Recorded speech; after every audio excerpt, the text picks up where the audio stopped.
Hello everybody, welcome back to our YouTube channel Adda 24/7. I am your law mentor दीक्षा पांडे और आज हम बात करने वाले हैं कि आप अपने जजमेंट्स को कैसे पढ़ेंगे और कैसे उनके नोट्स बनाएंगे। काफ़ी सारे बच्चों ने मुझे मेल भी किया था और मुझे टेलीग्राम पे भी काफ़ी सारे डाउट्स आ रहे थे कि मैम हम जजमेंट्स को कैसे पढ़ें और कैसे उनके नोट्स बनाएं। हमें नहीं समझ में आ रहा है कि जजमेंट में से क्या हमको चीज़ इंपॉर्टेंट है हमारे लिए, वो हमें पढ़नी है और क्या हमें उन चीज़ों को छोड़ना है। तो आप हमें प्लीज़ बताइए कि हम जजमेंट्स को कैसे स्मार्ट वे में पढ़ सकते हैं। तो आज की वीडियो उन सारे ही बच्चों के लिए होने वाली है जो कि कहीं ना कहीं कंफ्यूज हैं कि हम जजमेंट्स को कैसे रीड करें। चलो तो बिना किसी देरी के अपने इस वीडियो को स्टार्ट करते हैं। तो सबसे पहला जो क्वेश्चन है वो हम सभी के दिमाग में आता है कि जजमेंट्स को पढ़ना क्यों है, व्हाई रीड जजमेंट्स। ये सभी के दिमाग में सेम एक कॉमन क्वेश्चन अराइज होता है। तो इसके लिए मैं आपको बता दूं कि अगर आप क्लैट की तैयारी कर रहे हो तो फिर वहां पर जजमेंट्स पढ़ना काफी ज्यादा इंपॉर्टेंट हो जाता है। अदर लॉ एंट्रेंस एग्जाम्स में भी आपके जजमेंट से रिलेटेड काफी सारे क्वेश्चंस देखने को मिलते हैं। अगर आप पुराने PYQs को उठा के देखेंगे तो आपको ये मिलेगा कि काफी सारे क्वेश्चन जजमेंट से डायरेक्टली पूछे जाते हैं, इसलिए हमको जजमेंट को पढ़ना है। अब आपको ये पता होना चाहिए कि जो जजमेंट आप पढ़ रहे हो उन जजमेंट से आपको क्या क्या हेल्प होने वाली है। तो सबसे पहली चीज तो ये है कि आपका जो इंटरप्रिटेशन होगा वो काफी ज्यादा स्ट्रांग हो जाएगा और आपको ये समझ में आएगा कि कोर्ट ने कैसे किसी पर्टिकुलर लॉ पे जजमेंट दी है और उनका इंटरप्रिटेशन क्या था, उनकी अंडरस्टैंडिंग क्या थी, वो चीज आपको समझ में आने वाली है जजमेंट को पढ़ के। दूसरी चीज की जब हम बात करते हैं कि आपका जो यहाँ पर कॉम्प्रीहेंशन है वो इम्प्रूव होता है। देखिए जो क्लैट का एग्जाम है ना वो काफी ज्यादा कॉम्प्रीहेंसिव एग्जाम होता है जिसमें आपको पैसेजेस देखने को मिलते हैं और उन पैसेजेस की लेंथ काफी बड़ी होती है। तो वहां पर आपका कॉम्प्रीहेंशन काफी मेजर रोल प्ले करता है। अगर आप जजमेंट्स को बहुत अच्छे से पढ़ते हैं तो वो कहीं ना कहीं आपके कॉम्प्रीहेंशन को बहुत स्ट्रॉन्ग बना देता है, प्लस आपकी जो एनालिटिकल रीजनिंग है, आपका जो लीगल एक्विमेंट और लीगल एप्टीट्यूड हम जिसको कहते हैं वो काफी ज्यादा स्ट्रॉन्ग हो जाता है। देन उसके बाद जब हम तीसरी चीज की बात करते हैं तो वो ये है, आपको ये समझ में आता है कि बेसिकली जजमेंट का स्ट्रक्चर क्या है और कोर्ट ने किन प्रिंसिपल पे ज्यादा फोकस किया है जजमेंट देते टाइम। देन उसके बाद फोर्थ चीज जो हम डिस्कस करते हैं कि हमें जजमेंट क्यों पढ़नी चाहिए, तो उससे क्या होता है कि आप लीगल करंट डेवलपमेंट से अवेयर रहते हैं, अपडेटेड रहते हैं। क्योंकि देखो अगर आप क्लैट की तैयारी कर रहे हो या किसी भी लॉ एंट्रेंस एग्जाम की तैयारी कर रहे हो और आप आगे अपना करियर लॉ में बनाना चाह रहे हो या फिर आप प्रैक्टिस करना चाह रहे हो या कोई भी आप किसी भी फील्ड में जाना चाह रहे हो जो कि लॉ से रिलेटेड है, तो वहां पर आपकी जजमेंट्स बहुत इंपॉर्टेंट हो जाती हैं क्योंकि वो आपका एक्चुअल में लीगल अपडेट होता है जिससे आप हमेशा अपडेटेड रहते हो कि एक्चुअल में क्या चल रहा है इंडिया में और इंटरनेशनल प्लेटफॉर्म पे क्या चीजें चल रही हैं, उससे आप काफी ज्यादा अवेयर रहते हो। चलिए तो उसके बाद फिर हम बात करते हैं कि हमें जजमेंट में क्या क्या चीजें देखने को मिलती हैं। काफी सारे बच्चों ने आज तक कभी भी ओरिजिनल जजमेंट को नहीं पढ़ा होता है, तो जब वो कभी भी गलती से ओरिजिनल जजमेंट को ओपन कर लेते हैं या कोई PDF डाउनलोड कर लेते हैं तो वो घबरा जाते हैं कि मैम इतनी बड़ी जजमेंट है, इसमें हमें क्या पढ़ना है, क्या छोड़ना है और हम इसको कैसे अप्रोच करें। तो मैं आपको सबसे पहले जजमेंट की एनाटॉमी को समझाऊंगी कि जजमेंट के अंदर क्या क्या चीजें आती हैं और आपको एक जजमेंट में कौन कौन सी चीजें देखने को मिलेंगी। तो सबसे पहले अगर आप किसी भी जजमेंट को खोलते हो तो आपको सबसे ऊपर केस का टाइटल देखने को मिलता है, ठीक है। उसमें आपको क्या लिखा होगा, आपके पार्टीज का नाम लिखा होता है कि कौन सी पार्टी के बीच में डिस्प्यूट चल रहा है, वो केस का नाम होता है, केस का टाइटल होता है। जैसे कि for example Keshavananda Bharati versus state of Kerala, सभी लोगों ने इस जजमेंट को तो सुना ही होगा। तो यहाँ पर क्या है, केशवानंद भारती एक पार्टी है और स्टेट ऑफ केरला दूसरी पार्टी है। तो यहाँ पर पार्टीज के जो नाम होते हैं वो दे रखे होते हैं आपके केस टाइटल में। देन उसके बाद आपको साथ ही साथ साइटेशन भी देखने को मिलती है और उसके नीचे जजेस की जितनी बेंच बैठी हुई होती है वो भी आपको देखने को मिलती है। जो केस की साइटेशन होती है वो बेसिकली आपको हेल्प करती है नेविगेट करने में कि आप कैसे उस जजमेंट को गूगल पे ढूंढ सकते हो। अगर आप मनु बात्रा को यूज कर रहे हो या SCC ऑनलाइन को यूज कर रहे हो किसी भी जजमेंट की समरी को निकालने के लिए या ओरिजिनल जजमेंट निकालने के लिए, वहाँ पर आपकी जो साइटेशन होती है वो काफ़ी हेल्पफुल होती है। उसके बाद आपको यहाँ पर फैक्ट्स देखने को मिलते हैं कि एक्चुअल में हुआ क्या था, किस वजह से ये केस एक डिस्प्यूट बन गया और उस केस के फैक्ट्स क्या थे, बैकग्राउंड क्या था, पूरी स्टोरी लाइन क्या थी, वो आपको फैक्ट्स में देखने को मिलेगा। देन उसके बाद आप देखोगे कि वहाँ पर इशू भी फॉर्म किए जाते हैं। पूरा जो स्टोरी लाइन है, जो बैकग्राउंड है, उसमें क्या डिस्प्यूट अराइज हो रहा है और क्या इश्यूज सामने आ रहे हैं निकल के, जिसके ऊपर जजमेंट सुनाई जाती है, वो आपके इश्यूज लिखे होते हैं फैक्ट्स के नीचे। देन उसके बाद आता है आपका आर्ग्यूमेंट। ठीक है, आर्ग्यूमेंट में क्या होता है, जो दोनों ही साइड होते हैं, दोनों ही पक्ष होते हैं, उन्होंने क्या अपने साइड में आर्ग्यूमेंट रखे हैं कोर्ट के सामने, वो सारे के सारे आर्ग्यूमेंट आपको देखने को मिलते हैं। चाहे फिर वो प्लेंटिफ हो या फिर डिफेंडेंट हो सिविल केस में, या फिर क्रिमिनल केस में जो गवर्नमेंट है वो एक पार्टी होती है और दूसरा अक्यूज होता है, उन दोनों ही साइड के आपको आर्ग्यूमेंट यहाँ पर देखने को मिल जाते हैं। देन उसके बाद यहाँ पर हम बात करते हैं फिर रीजनिंग की। ठीक है, आर्ग्यूमेंट के नीचे आपको रीजनिंग देखने को मिलती है कि जजेस ने क्या रीजनिंग दी है अपने जजमेंट को देते टाइम, तो वो रीजनिंग आपको बहुत जरूरी है पढ़ना। उसके बाद फिर हम बात करते हैं कि जो जजमेंट होता है, जो कोर्ट ने एक्चुअल में जजमेंट पास किया होता है, वो सबसे नीचे लिखा हुआ होता है।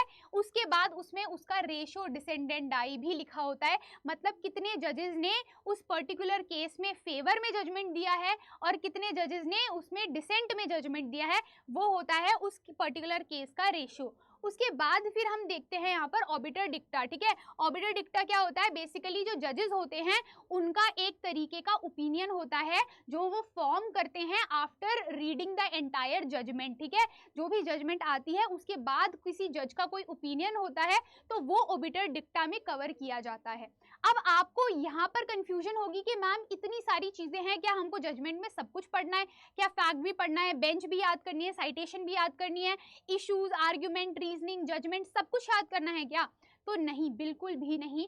आपको क्या क्या चीजें इंपॉर्टेंट हैं और जो मिस आउट नहीं करनी है वो मैं अब आपको बताती हूँ। सबसे पहली तो चीज ये है कि आपको केस का टाइटल याद रखना है। ठीक है, कि केस का नाम क्या था। उसके बाद आपको यहाँ पर फैक्ट्स याद रखने हैं। ठीक है, फैक्ट्स लिखने हैं। जब भी आप कोई जजमेंट को पढ़ोगे तो सबसे पहले उसके फैक्ट्स को पढ़ोगे कि वो जजमेंट की स्टोरी क्या थी, उस पूरे केस की स्टोरी लाइन क्या थी, बैकग्राउंड क्या था, उसमें क्या इशू निकल के सामने आए। उसके बाद फिर आप पढ़ते हो उसका उसके इशू। ठीक है, उससे निकल के क्या इशू सामने आए जिसके ऊपर अब कोर्ट जजमेंट सुनाने वाला है। उसके बाद फिर आप पढ़ते हो उसकी रीजनिंग। ठीक है, आर्ग्यूमेंट्स आपको छोड़ देना है, आर्ग्यूमेंट्स पढ़ने की जरूरत नहीं है। फिर आप आते हो रीजनिंग पे कि कोर्ट ने क्या रीजनिंग लगाई थी और इन इश्यूज को कैसे एड्रेस किया है अपनी जजमेंट में, वो कोर्ट की रीजनिंग होती है, वो आपको मिस आउट नहीं करनी, वो आपको पढ़नी है। देन उसके बाद आपको जजमेंट को कवर करना है, इंटायर जजमेंट जो आया है कोर्ट ने दिया है, जजेस की जो जजमेंट थी उनको आपको कवर करना है। प्लस आपको जजेस की जो जजमेंट था उसका रेशियो भी पता होना चाहिए कि कितने जजेस ने फेवर में जजमेंट दिया है, कितनों ने अगेंस्ट में जजमेंट दिया है, वो सारी चीजें आपको पता होनी चाहिए। ठीक है, तो यहाँ पर आपको फैक्ट्स पे, इश्यूज पर, रीजनिंग पर और फाइनल जो हमारी जजमेंट होती है उन चारों चीज के ऊपर आपको फोकस करना है।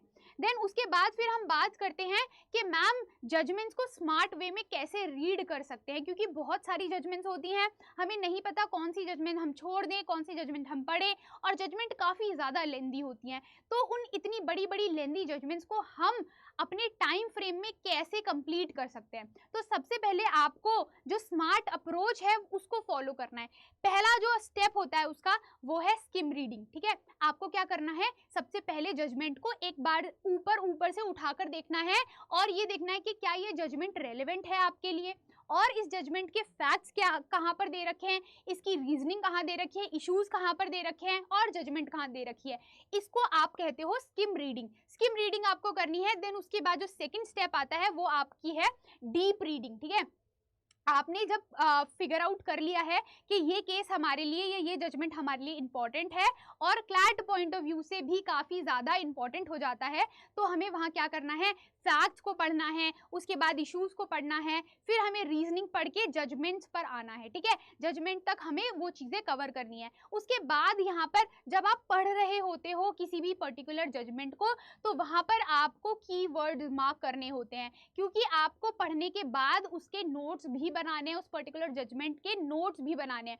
तो वो कीवर्ड जो आपने मार्क किए होंगे वो आपके लिए यूजफुल होंगे, हेल्पफुल होंगे। उसके बाद जो लास्ट स्टेप है वो ये है कि आपको जो रेशियो होता है जजमेंट का उसे नोट डाउन करना है, प्लस जो प्रेसिडेंट्स होते हैं, मतलब कि जो अर्लियर जजमेंट इससे पहले पास हुई होती हैं, जो कि इसमें रेफर की जाती हैं, उस पर्टिकुलर जजमेंट में एज अ रेफरेंस काम करती हैं, उन जजमेंट्स को भी आपको नोट डाउन करना है।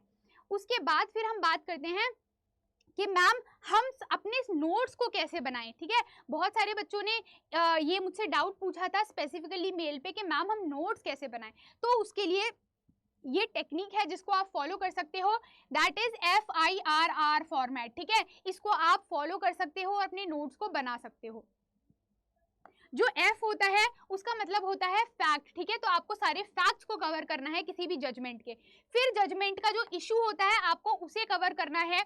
उसके बाद जो रूलिंग आई है, कौन से लॉज इन्वॉल्व हुए हैं, आपको वो लिखने हैं, प्लस जो रीजनिंग और रिजल्ट रहा है, मतलब जजमेंट रहा है, उसे भी आपको कवर करना है। तो ये 4 पॉइंट्स को आपको कवर करना है किसी भी जजमेंट के नोट्स बनाने के टाइम पर। ठीक है, ये इन चारों चीजों का आपको ध्यान रखना है, तब आपकी पूरी जो जजमेंट होगी वो कंप्लीट हो जाएगी और आपको उस जजमेंट के बारे में टिप टू टो सब कुछ पता हो जाएगा। फिर हम बात करते हैं कि मैम हम कैसे बनाएंगे, मतलब आप थोड़ा सा कुछ तो एग्जाम्पल दीजिए। तो उसके लिए मैंने एक एग्जाम्पल रखा हुआ है कि आप इस तरीके से अपने नोट्स को बना सकते हो। आपको बेसिकली एक नोटबुक लेनी है, एक बनानी है नोटबुक। उसके बाद उसमें आपको क्या करना है, जो भी आप जजमेंट पढ़ोगे उसके आपको ऐसे नोट्स बनाने हैं, वन लाइनर्स में। जब आप नोट्स बनाओगे तो वो आपके लिए भी ईजी होगा जब आप अपना रिवीजन कर रहे होगे। लास्ट मोमेंट जो रिवीजन होता है उसमें ये काफी हेल्पफुल होने वाले हैं, क्योंकि इसमें आपको पढ़ने में ज्यादा टाइम नहीं लगेगा। ठीक है, ऑलरेडी आपने जजमेंट को बहुत ही डीपली पढ़ लिया है। अब आपका जो ये वन लाइनर्स होंगे उसमें आपका पूरा जजमेंट वापस से रिवाइज हो सकता है। तो यहाँ पर आपको क्या करना है, फॉर एग्जाम्पल मैंने एक एग्जाम्पल लिया है, Selvi and others versus state of Karnataka 2010 का एक केस था, जो कि नार्को एनालिसिस जो टेस्ट होता है, जो ड्रग्स टेस्ट होता है, और पॉलीग्राफ टेस्ट और माइंड मैपिंग टेस्ट होता है, उसके रिलेटेड था ये जजमेंट। तो इसमें क्या आपने किया है कि सबसे पहले आपने एक जगह पे फैक्ट लिख लिए, फैक्ट के सामने आपने वन लाइनर फैक्ट को मेंशन कर लिया है कि जो अक्यूज था उसके अगेंस्ट में नार्को एनालिसिस, पॉलीग्राफ और यहाँ पर माइंड मैपिंग टेस्ट भी हुआ था बिना उसकी कंसेंट के। ठीक है, यहाँ तक आपका पूरा फैक्ट क्लियर हो गया। अब आपने जो पहले जजमेंट पढ़ी होगी उसमें आपने फैक्ट्स को बहुत अच्छे से पढ़ लिया होगा, तो आपको जो इन डेप्थ में जो फैक्ट्स हैं वो ऑलरेडी पता होंगे। उसके बाद हम इशू पर आते हैं। इशू भी आपको वन लाइनर में आपको लिख लेना है, 1 2 3 लाइन में आपको इन सारी चीजों को कवर करना है। ठीक है, जैसे आर्टिकल 20 सब क्लॉज 3 और आर्टिकल 21 जो था कॉन्स्टिट्यूशन का, वो इसके अंदर इन्वॉल्व था, इशू फ्रेम हुए थे इसी पर्टिकुलर 2 आर्टिकल के ऊपर। देन उसके बाद रूल क्या आया था कि जो आर्टिकल 20 सब क्लॉज 3 है वो राइट अगेंस्ट सेल्फ इंक्रिमिनेशन की बात करता है, और जो आर्टिकल 21 है right to life and personal liberty और राइट टू प्राइवेसी की भी बात करता है यहाँ पर। देन उसके बाद कोर्ट ने क्या रीजनिंग लगाई थी कि जो टेस्ट आप बिना किसी पर्सन के कंसेंट के करते हो वो अनकॉन्स्टिट्यूशनल होगा और वो पर्सनल डिग्निटी को वॉयलेट करता होगा। और फिर जो यहाँ पर जजमेंट आया था उसमें ये कहा था कि यहाँ पर जो टेस्ट होंगे वो परमिसेबल नहीं होंगे अगर आपने उनकी वॉलंटरी कंसेंट नहीं ली है, किसी भी अक्यूज्ड पर्सन की अगर आपने वॉलंटरी कंसेंट नहीं ली है तो ये जो टेस्ट किया जा रहा है वो परमिसेबल नहीं होगा। ऑल राइट, तो यहाँ तक आपने कैसे नोट्स बना लिए हैं जिससे आप पूरे जजमेंट को विद इन 1 और 2 मिनट कवर कर सकते हो अपने रिवीजन में। आई होप आपको ये क्लियर हो गया होगा कि कैसे जजमेंट को पढ़ना है, उन्हें कैसे अप्रोच करना है और कैसे आपको नोट्स बनाने हैं। ये नोट्स आपके लिए काफी ज्यादा हेल्पफुल रहेंगे at the end of your preparation. All right, I hope ये आपको वीडियो काफी यूजफुल रहा होगा, और ऐसे ही इंटरेस्टिंग वीडियोस के लिए फॉलो कीजिए। Till then, stay safe, stay healthy and keep learning. Thank you so much for watching.